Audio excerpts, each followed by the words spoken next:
여러분 반갑습니다. 황재원입니다. 자, 26회 평가단 문제인데 지난 25회도 투자론 첫 번째 앞부분을 했었고 이제 이어서 투자론 뒷부분에 26회 평가단에서 오늘 문제 한번 우리가 풀어보도록 하겠습니다.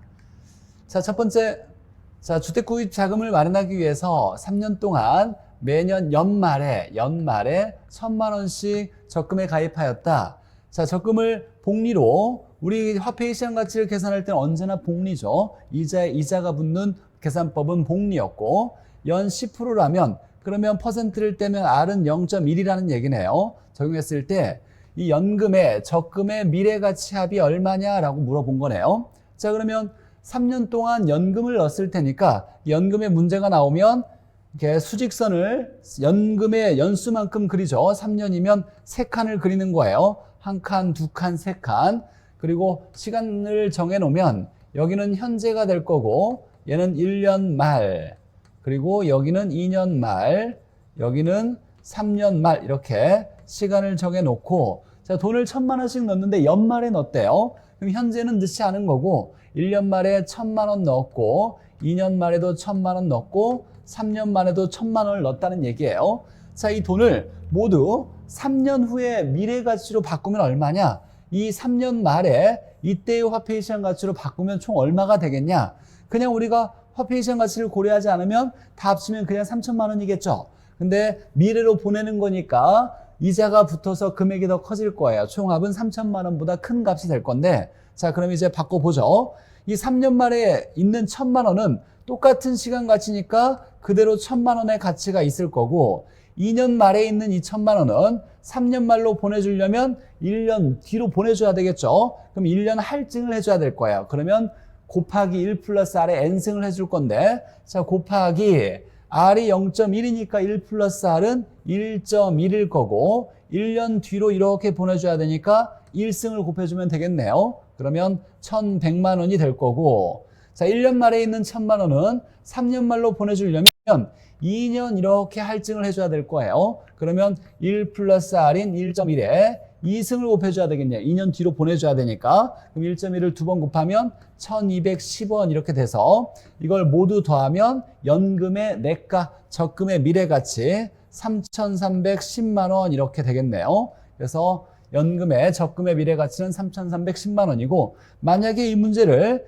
연금의 현재 가치로 구하라 라고 한다면 이 돈들을 현재 이 시점으로 모두 당겨오면 얼마겠느냐라고 하는 거예요. 자, 그러면 얘를 당겨오려면 1년 할인을 해야 되니까 1년 이렇게 할인을 해야 되겠죠. 나누기 1.1에 1승으로 나눠서 금액을 구하고 2년 말에 있는 1,000만 원을 다시 현재로 당기려면 나누기 1.1에 2승 2번 나눠야 되겠네요. 3년 말에 1,000만 원을 당기려면 나누기 1.1에 3승에서 구한 값을 모두 더하면 얘를 연금의 현가라고 하겠네요. 연금의 현재 가치. 물론 계산하면 3,000만 원보다 적은 금액이 되겠죠. 현재로 당겨왔으니까 금액이 작아지겠죠. 자, 연금의 계산 문제였고 자, 두 번째. 자, 은행으로부터 1억을 대출받았을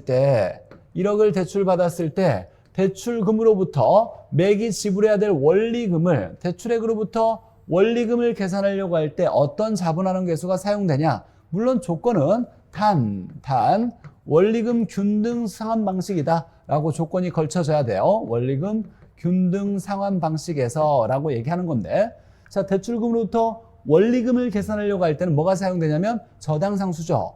이 1억이라는 대출금으로부터 원리금을 계산하려면 저당상수를 곱해주면 되겠죠. 저당상수. 자, 근데 이 곱하기가 나누기로 바뀌어진 식도 똑같다고 얘기하고 있어요. 그러면 곱하기를 나누기로 바꾸려면 이 저당상수는 역수로 바뀌어져야 돼요. 저당상수의 역수는 뭐냐면 현저한 역수니까 연금의 현재 가치죠. 연금의 내가계수와 역수관계인 건 감채기금계수, 연금의 현가계수와 역수관계인 건 저당상수죠. 여기는 연금의 현가계수가 들어가야 되겠네요. 자, 그래서 답은 기억은 저당상수, 니은은 연금의 현가계수 이렇게 돼야 되고 자본하는 계수가 6가지가 있었죠. 일시불의 내가가 있었고 연금의 내가계수가 있었고 얘의 역수관계가 뭐냐면 감채기금계수였죠. 감채기금계수가 있었고 일시불의 현가계수가 있었고 연금의 현가계수가 있었고 얘의 역수가 저당상수였죠. 저당상수. 우리가 지금 얘를 본 거고 일시불의 내가와 일시불의 현가는 역수관계죠. 좌우로 역수, 위아래 역수죠. 감채기금계수는 미래 목표액을 얼마를 만들기 위해서 얼마씩 돈을 내야 되는지 매기의 납입액이나 적립금을 계산하려고 할 때 감채기금계수가 사용되죠. 감채기금계수와 저당상수는 매우 중요한 자본환원 계수죠. 자, 그래서 이번엔 답은 3번이고, 자, 3번에 가의 현금 흐름에서 유효조소득과 나의 세전 지분 목계획을 산정하는 데 필요한 항목을 고르시오 라고 했는데, 자, 유효조소득, 유효총소득은 우리가 영업현금 흐름에서 구하는 거고, 영업현금 흐름에서 구하는 거고, 지분 복귀액이다. 복귀액이 나온다면 이건 매각현금 흐름이죠. 매각현금 흐름에서, 현금 흐름에서 나오는 소득인 거죠. 우리가 부동산에 투자하면 두 개의 현금 흐름이 있는데 영업현금 흐름, 매각현금 흐름. 얘는 임대료 수입의 돈의 흐름이고 얘는 가치상승분에 따른 처분 이득에 따른 돈의 흐름이죠. 자, 이럴 때 유효총소득은 우리가 영업현금 흐름은 학개론에서 가장 중요한 내용이죠. 반드시 외워야 되고 가공기, 유비, 순부채, 전세 후. 그러니까 유효총소득은 가공기예요. 가공기 하면 유가 나오는 거죠. 공실 및 불량부채를 빼고 기타 수입을 더해서 유효총소득을 구하는 거죠. 자, 세전 지분 복귀액은 뭐냐면 원래 이제 우리가 영업현금 흐름을 바탕으로 했을 때 가공기, 유비, 순부채 서비스에 부채 서비스에 그다음에 전세 후 이렇게 했을 때 자, 유효총소득은 이렇게 해서 구하는 거죠. 공실 및 불량부채 빼고 기타 수입 더하고 영업경비 부채 서비스의 소득세를 빼주면 이렇게 내려가는데 자, 지분복귀액은 영업현금 흐름에서 똑같다 그랬어요. 이 U부터 해서 얘가 매도 금액, 매도 경비, 순매도액, 그 다음에 부채 서비스액 대신에 잔금이 들어가야 되죠. 잔금. 여기는 매도 비용이 들어가야 되고 영업경비가 아니라 매도 경비, 매도 비용이 들어가고 그 다음에 세금은 우리 영업현금 흐름은 영업소득세인데 매각에서는 양도소득세를 쓰는 거죠. 양도소득세를 빼면 얘가 순매도금액, 세전지분복귀액, 세후지분복귀액이에요. 자, 이렇게 정리하는데 사실 이 문제는 사실 간단하니까 이걸 적용하지 않고도 얼마든지 풀 수 있을 텐데 일단 보죠.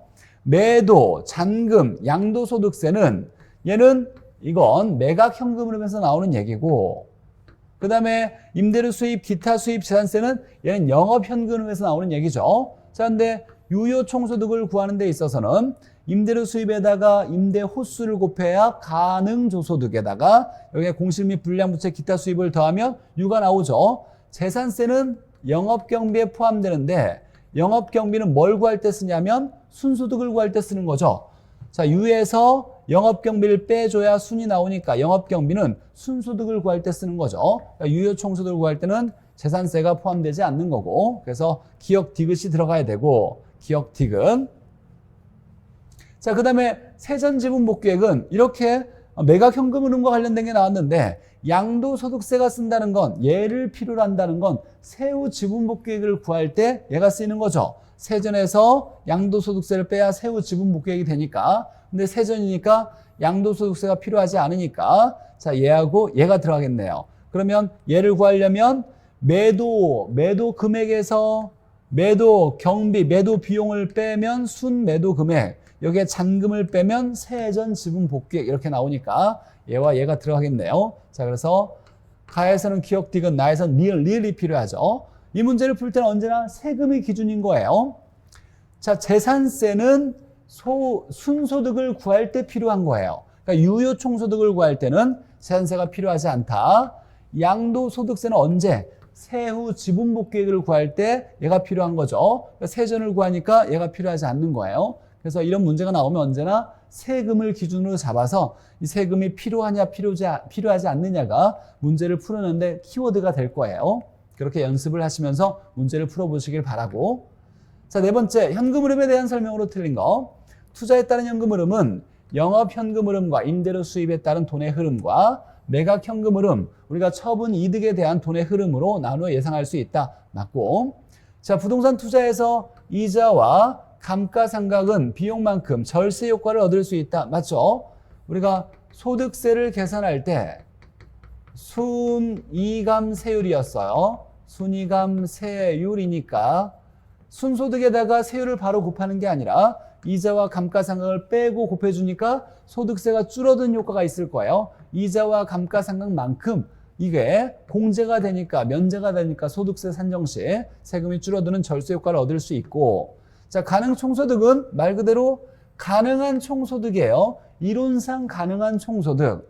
100% 임대료를 회수하고 공실 및 불량부채가 발생하지 않았을 때 모두 다 100% 회수했을 때 가능한 총소득을 가능 총소득, 이론상 소득이죠. 이걸 우리가 잠재 총소득이라고도 하죠. 잠재 총소득을 얘기하는 거고. 자, 세전연금 흐름은 순영업소득에서 상환 원금을 차감한 뺀 값의 소득이다가 아니라 부채 서비스액을 빼니까 부채 서비스액은 원리금을 얘기하는 거죠. 원금을 얘기하는 것이 아니라 원리금을 빼서 구한 소득이다라고 나와야 되겠네요. 우리가 순에서 부채 서비스액을 빼면 세전이 되는데 이때 부채 서비스액은 원리금을 얘기하는 거죠. 다른 말로 원리금, 저당 지불액, 월부금이라고 하죠. 가장 중요한 단어 중에 하나죠. 부채 서비스액, 원리금을 얘기한다. 원금이 아니라 원리금이라고 나와야 되고, 자, 세후는 감가상각이 반영된 소득이다. 세후는 소득세가 반영된 거예요. 소득세, 영업소득세를 빼줘서 구하니까. 근데 소득세를 산정할 때는 이자와 감가상각이 사용되는 거죠. 이자와 감가상각이 고려되어서 반영되어서 소득세를 계산하니까 감가상각이 반영된 소득이다. 맞네요. 소득세 계산할 때는 여기에서 감가상각이 사용되니까 다른 말로 바꾸면 세후는 영업소득세가 반영된 소득이다. 이렇게 얘기해도 똑같은 말이 되겠네요. 틀린 건 4번이 틀렸고. 자, 5번에 현금 흐름에 대한 설명이 옳은 거. 자, 순영업소득을 산정하는 과정에서 자, 순소득을 구하려면 어떻게 구하냐면 유에서 영업경비를 빼줘야 순이 구해주는 거죠. 그러면 영업경비를 빼줘야 되는데 영업경비에 포함되는 사항과 포함되지 않는 항목이 있죠. 불포함 항목, 포함되지 않는 불포함 항목을 뭐라고 하냐면 우리가 암기 코드로 개인 공부소감이라 그랬네요. 개인 공부소감은 영업경비에 포함되지 않는다. 개인 소득이나 개인 업무비, 공실 및 불량부채, 부채 서비스액, 소득세, 감가상각은 영업경비에 포함되지 않는다. 이렇게 암기했었죠. 자, 그러면 재산세는 영업경비에 포함되는 거예요. 재산세, 화재보험료, 유지수선비가 가장 대표적인 영업경비예요. 그럼 재산세는 차감해야 되는 거고 차감하지 않는다가 틀렸네요. 개인 업무비는 영업경비에 포함되지 않으니까 차감하지 않는다가 맞는데 재산세는 영업경비에 포함되니까 차감해야 된다. 이렇게 나와야 되고. 자, 세전지분복귀액에서 영업소득세를 차감한 소득은 우리가 세전에서 전세 후가 되겠네요. 세후 지분복귀액이다라고 나왔는데, 자, 여기서 중요한 건 세전 지분복귀액은 매각 현금 흐름이죠. 얘도 매각 현금 흐름이죠. 그러면 세금을 뺀다는 건 영업소득세가 아니라 뭐라고 나와야 된다? 양도소득세가 나와야 돼요. 이런 거 주의해야죠. 잘못 보고서 영업소득세는 영업현금 흐름이고 매각에서는 지분복귀액이 나오면 매각을 얘기하니까 양도소득세 이렇게 나와야죠. 자, 세후 지분복귀액은 순매도액에서 잔금을 차감한 소득이다 라고 했는데 우리가 아까 여기서 영업현금 흐름을 다시 한번 보죠. 가공기 유비 순부채 서비스액, 부채 서비스액 전세후라고 했을 때, 자, 이걸 영업현금 흐름을 얘기하는데 매각현금 흐름이라면 여기를 딱 잘라서 여기서부터 매각이 되는 거예요. 여기에 매도 금액, 얘는 매도 경비, 순매도 금액, 여기는 잔금을 빼고 세전 지분복귀액, 양도소득세를 빼면 세후 지분복귀액이 되는 거예요. 거의 동일한 거예요. 여기에 매도 금액, 순매도 금액, 세전 지분복귀액, 세후 지분복귀액, 여기에 영업경비 대신에 매도 경비, 부채 서비스액 대신에 잔금이 들어가야 되고 여기에 영업소득세 대신에 양도소득세가 들어가야 돼요. 양도소득세. 그래서 매각 현금 흐름은 별도로 외우기보다는 영업 현금 흐름에 이렇게 대입시켜가지고 동일하니까 형태만 다른 거니까. 자, 그러면 세후 지분복귀액은 순매도액에서 잔금을 빼면 세후가 아니라 세전 지분복귀액이 나와야 되죠. 순에서 부채 서비스 대신에 잔금을 빼면 세전이 나와야 되고, 대부 비율이 높을수록, 대부 비율은 돈을 많이 빌린 거죠. 돈을 많이 빌릴수록, 그러면 돈을 빌렸을 때 관련된 것은 원리금이에요. 갚아야 되는 원리금, 부채 서비스액을 얘기하죠. 부채 서비스액이 커질 거예요. 자, 그러면 대부 비율이 높으면 부채 서비스액이 커지니까 순소득이 작아지는 것이 아니라 부채 서비스액이 들어간 식은 순에서 부채 서비스액을 빼면 세전이니까 얘가 커지면 세전이 작아지겠네요. 순이 아니라 세전이 작아지는 거죠. 순을 구하는 건, 자, 부채 서비스액은 여기에 들어가니까 여기에 관련된 건 세전부터 부채 서비스액과 관련됐고, 이 순을 구하는 데는 윗부분이 사용되니까 부채 서비스액과는 관련이 없어. 돈 빌린 것과는 관련이 없죠. 자, 그래서 5번의 보기를 보니까 순영업소득은, 순소득은 저당 조건, 돈을 빌렸느냐 안 빌렸느냐는 것과 고려되지 않았다. 관련이 없다. 그래서 5번이 맞네요. 순소득은 저당 조건이나 금융 관련된 대출과 관련이 없어요. 이유는 부채 서비스액과 관련되지 않으니까 그런 거예요. 순소득을 구할 때는 부채 서비스액이 전혀 고려되지 않는 거죠. 부채 서비스액이 관여된 것은 세전부터 부채 서비스액이 관련된 거죠. 자, 그래서 5번이 옳은 거고. 자, 6번에 투자 분석 방법 중에서 할인법이 적용된 것은 모두 몇 개인가? 우리가 할인법을 순순의 현가라고 외웠어요. 순순의 현가. 자, 순현가법, 수익성지수법, 내부수익률법, 현가 들어간 거가 되겠죠. 자, 그럼 보면 순현가법, 할인법이 맞고, 여기 수익성지수법 맞고, 내부수익률법. 자, 그 다음에 현가 들어간 걸 찾아야죠. 현가회수기간법, 그 다음에 연평균 순현가법. 그래서 5개고 이 5가지를 뺀 나머지는 다 비할인법이죠. 답은 5개. 자, 반드시 외워야죠. 할인법, 순순의 현가. 자, 7번에 보니까 운영실적에 대한 자료이다. 옳은 것은, 자, 이렇게 나와 있는 것이 맞는지 한번 따져보는 건데, 자, 호당 임대료 쭉 나왔는데 영업현금 흐름의 세후를 구하는 문제까지 쭉 풀어내야 되겠죠. 한번 계산을 해보면 우리가 먼저 이런 문제가 나오면 적어놔야죠. 가공기, 유비, 순부채 서비스에 그 다음에 전세후 이렇게 해서 적어놓고, 자, 공실 및 불량부채, 영업경비, 부채 서비스액, 소득세를 빼는데 기타 수입이 있다면 더하는 거죠. 네, 기타 수입이 제시되지 않았으니까 얘는 무시할 거고.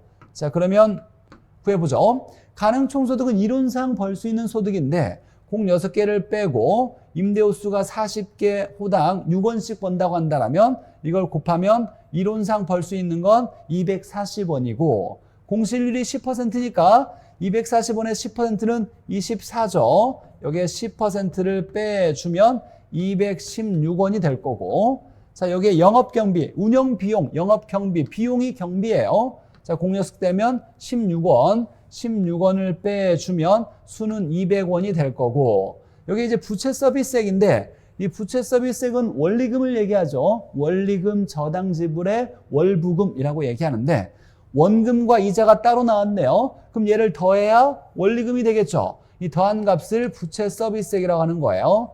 부채 서비스액은 90원이 되겠네요. 90원. 자, 그러면 세전은 210원이 될 거고 200에서 90원을 빼면, 자, 소득세를 계산할 때는 순이감세율이니까 순이 200이고 이자가 20원, 감가상각이 10원, 소득세율이 30이니까 0.3을 계산하면 170에 0.3이니까 51이 나오겠네요. 그래서 소득세는 51. 그래서 세후는 210에서, 죄송해요. 얘 110이네요. 110에서 51을 빼면 59 이렇게 나오겠네요.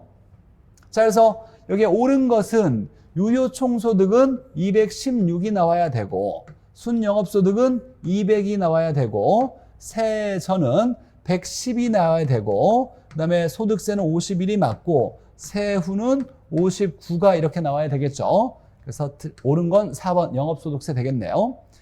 자, 시간이 좀 오래 걸리긴 하지만 우리가 그동안에 연습을 쭉 해왔을 테니까 자신 있게 이 문제를 연습을 해봤을 때 한 번에 답이 정확히 구해졌다 그러면 본 시험에서도 바로 푸는 문제가 돼야 되고 한 번에 잘 풀리지 않았다, 좀 연습을 실수도 많이 있었다 그러면 이건 좀 패스하고 지금 문제를 다 풀어내고 시간이 남으면 풀어야 되는 계산 문제로 미리 좀 정해놔야 될 필요가 있는 문제죠. 영업현금 흐름에 대한 문제였고, 자 8번에 투자 타당성에 대한 설명으로 틀린 거. 자 수익성 지수는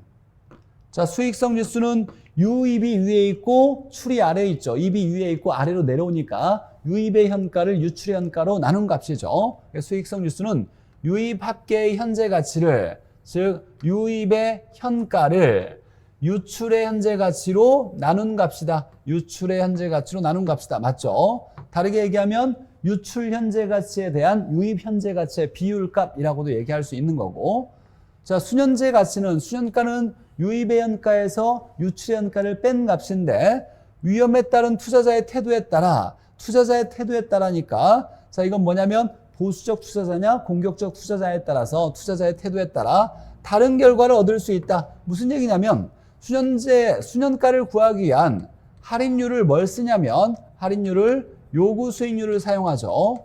요구 수익률은 주관적 수익률이니까 투자자에 따라서 요구 수익률이 달라져요. 그럼 할인율이 달라지니까 수년가도 달라질 수 있더라. 즉 보수적 투자자냐 공격적 투자자냐에 따라서 수년가가 달라질 수 있더라. 맞는 얘기죠.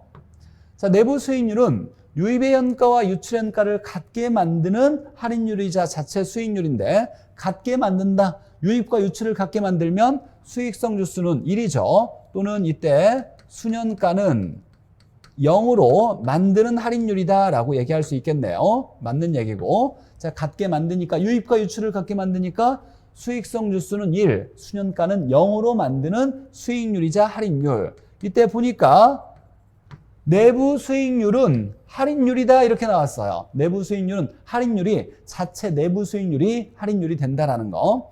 수년가와 수익성 지수법에서는 요구 수익률을 할인율로 사용하지만 내부 수익률에서는 내부 수익률 자체가 할인율이다라는 거.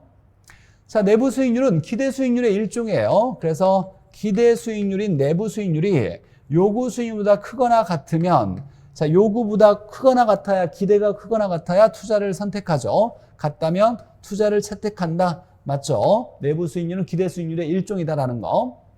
자, 수년가법과 내부 수익률법에서는 유입의 현재 가치를 구하기 위하여, 즉 유입은 미래에 발생하는데 얘를 현재 가치로 바꾸려면 할인을 해야 되겠죠. 이때 할인율로서 요구 수익률을 사용한다는데, 수년가는 요구 수익률을 사용하는 게 맞지만 내부 수익률은 요구 수익률이 아니라 내부 수익률 자체를 쓰는 거죠. 수년가법과 수익성 지수법이 요구 수익률을 할인율로 쓰는 거죠. 그래서 5번이 틀렸네요. 자, 9번에 어림셈법에 대한 설명으로 틀린 거. 자, 어림셈법에서는 수익률법과 승수법이 있는데, 이 수익률과 승수는 역수관계죠. 역수관계고, 수익률은 클수록 좋은 거고 승수는 작을수록 유리한 거죠. 승수는 우리가 투자액을 회수하는 데 걸리는 기간이라고 했어요. 여기에 조소득 수익률, 순소득 수익률, 여기에 세전 수익률, 세후 수익률이 있고, 조소득 승수, 순소득 승수, 세전 승수, 세후 승수가 이렇게 각각 있겠죠. 일단 기본적으로 우리가 크기만 비교한다면 이따가 볼 건데, 여기에 조, 순, 전, 후의 수익률이 있었고, 여기에 조, 순, 전후의 승수가 있는데, 자, 조와 수는 총 투자액을 기준 잡는 거고, 전과 후는 지분 투자액을 기준 잡아요. 첫 번째 가장 중요한 것이 수익률과 승수에서 조, 순과 관련된 수익률, 승수는 총 투자액이 기준이고, 그 다음에 전과 후는 지분 투자액이 기준인 거예요. 지분 투자액이 기준이 된다. 얘가 가장 중요한 내용이었고, 자, 그 다음에 수익률은 조, 순, 전으로 갈수록 작아지죠. 우리가 가공기 유비 순부채 전세후에서 자꾸 빼줘서 내려가는 거니까 내려갈수록 작아지지만 승수는 내려갈수록 커진다라는 거. 이게 요즘 나오고 많이 나오는 문제 지문 유형이니까 조순전후로 내려갈수록 커지고 수익률은 조순전후로 내려갈수록 작아진다라는 거 이렇게 정리해야 되겠죠. 자, 그럼 보죠. 자본회수 기간은 자본이 들어간 건 순소득과 관련된 거예요. 이건 우리가 순소득 승수를 얘기하는 거예요. 자본회수 기간은 순소득 승수라는 걸 암기하고 있어야 되고 그러면 총투자액이 사용돼야 돼요. 조수는 총투자액, 그 다음에 순소득이 이렇게 사용돼야 되는 거고 자, 지분이 들어가면 이건 세전을 얘기하는 거예요. 지분 환원율은 얘는 세전 수익률을 얘기하는 거예요. 그러면 전후라면 지분 투자액이 기준된다 그랬고 그 다음에 여기에 세전이 들어가야 되겠죠. 자본 환원율은 자본이 들어가니까 순소득과 관련된 거예요. 자본 환원율은 순소득 수익률을 얘기해요. 순소득 수익률을 얘기하니까 총 투자액 기준이어야 되고 세전이 아니라 순소득이 나와야 되겠죠. 3번이 틀렸고 자, 그래서 자본이 들어가면 순소득과 관련되어 있다. 그러니까 총 투자액과 순소득, 총 투자액과 순소득이 들어가야 되고 지분 배당률, 지분 환원율은 세전 수익률이니까 얘는 지분 투자액과 세전 이렇게 들어가야 된다. 이건 기본적으로 알고 있어야 되고 자, 조소득 승수와 순소득 승수를 보면 조소득에서 순소득으로 갈수록 승수가 커지는 거죠. 그래서 순소득 승수가 크니까 조소득 승수는 순소득 승수보다 작다. 맞는 얘기고 세후와 현금은 세전에서 세후로 갈 때 커지는 거죠. 세전에서 세후로 갈 때 커지니까 얘가 이렇게 돼야 되겠네요. 그럼 세후 승수는 세전 승수보다 크다. 맞네요. 자, 그래서 틀린 건 3번. 어림셈법에서 수익률법과 승수법. 우리가 계산 문제는 못 풀더라도 이 정도의 지문 문제를 해석할 수 있도록 이 정도는 머릿속에 좀 정리를 해놔야 돼요. 지문으로도 여러 번 문제 출제되었으니까 어렵다고 그냥 버리기보다는 수익률은 투자액에 대한 수익의 비율 클수록 유리하고 승수는 투자액을 회수하는 기간이니까 기간은 짧을수록 유리한 거죠. 그래서 얘하고 얘는 역수관계다. 조순이 관련되면 총 투자액 기준이고 전후가 관련돼 있으면 지분 투자의 기준을 쓴다.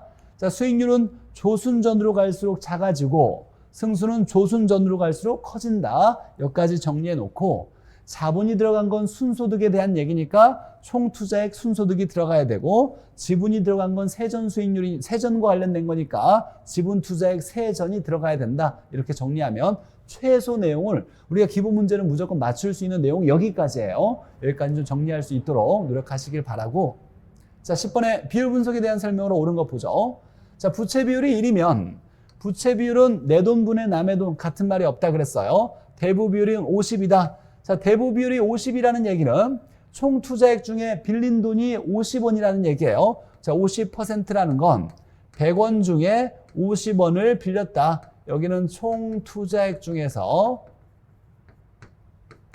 빌린 돈 대부액이 50원이라는 얘기예요. 자, 그러면 이 내용을 통해서 우리가 알 수 있는 건 그러면 내 돈, 지분도 50원이라는 얘기죠. 그럼 부채 비율은 내 돈분의 남의 돈이니까 내 돈도 50원, 빌린 돈도 50원이니까 1 되겠네요. 퍼센트로 얘기하면 100% 이렇게 되겠죠. 맞는 얘기고 이거 외워도 괜찮다 그랬어요. 대부 비율이 50인 건 부채 비율이 100%인 거예요. 0.5일 때 1이다 이렇게 얘기해도 괜찮은 거고 자, 부채 감당률은 우리 학계론에서 가장 중요한 비율이죠. 부채 감당률은 부채를 감당할 수 있는 건 순소득으로 부채 서비스액을 감당할 수 있는 거예요. 그래서 부채 감당률 어떻게 써야 되냐면 부채 서비스액 분의 순소득 이렇게 들어가야 되는 것이 부채 감당률이에요. 한 번도 빠짐없이 거론이 됐던 비율이다 보니까 반드시 외워놔야죠. 그럼 유효총소득에 대한 부채의 비율이 아니라 얘는 부채 서비스액에 대한 순소득의 비율이라고 나와야 되고 자, 부채 감당률이 1보다 작다라면 얘는 부채를 감당할 수 있는 비율이니까 클수록 1보다 클수록 돈을 잘 갚을 수 있다. 1보다 작으면 돈을 갚기 어렵다를 얘기하는 거예요. 상환 원리금을 순소득으로 이 원리금은 부채 서비스액을 얘기하죠. 부채 서비스액을 순소득으로 감당하기에 부족하다는 의미이다. 이렇게 나와야죠. 자, 부채 비율은 내 돈분의 남의 돈이니까 지분에 대한 부채의 비율 이렇게 나와야죠. 내 돈분의 남의 돈이니까 지분에 대한 부채 비율. 얘가 뒤집어졌네요. 틀렸고, 채무 불이익률은 순소득이 영업경비와 부채 서비스를 감당할 수 있는 것이 아니라 유효총소득이 영업경비와 부채 서비스액을 감당할 수 있는지를 파악한다. 우리가 가공, 유비, 순부채 서비스액이라고 하면서 우리가 비율분석법에서 가능총소득분의 공실에 가면 공실률, 유효총소득분의 영업경비하면 영업경비 비율, 유효총소득분의 영업경비 더하기 부채 서비스에 가면 부채 감당률, 반대로 이렇게 가면 부채 서비스액분의 순소득하면 이건 부채 감당률이겠죠. 유효총소득분의 이렇게 영업경비 더하기 부채 서비스액이 채무불이익률인데 얘 채무불이익률을 손익분기율이라고도 하죠. 손익분기율. 그러니까 채무불이익률은 유효총소득분의 영업경비 더하기 부채 서비스액 이렇게 돼야 되겠죠. 자, 옳은 건 1번이 옳은 거고 나머지는 틀린 거네요. 자, 여기까지 우리가 투자론을 봤었고 어려운 계산 문제는 제가 뺐어요. 이런 것들은 좀 어려운 건 패스해야 되고 사실 제가 계산 문제 풀 때도 어림셈법이나 비율분석법과 관련된 계산 문제는 패스하라고 이렇게 좀 얘기를 하는데 시간이 너무 오래 걸리기 때문이에요. 못 푼다가 아니라 너무 하나를 해석하는데 오래 걸릴 수 있어서 나머지 문제를 푸는데 영향을 줄 수 있으니까 이건 일단 패스하고 시간 남으면 풀어보는 문제인데 시간이 그렇게 충분치 않으니까 그런 문제는 버리더라도 이렇게 지문과 관련된 이론적인 문제는 충분히 해석할 수 있을 만큼의 내용은 공부해 두시고 투자론을 넘기셔야 나중에 우리가 안정적으로 합격하는데 크게 도움이 될 거라고 생각해요. 자, 고생하셨고 다음 주에 다시 뵙겠습니다.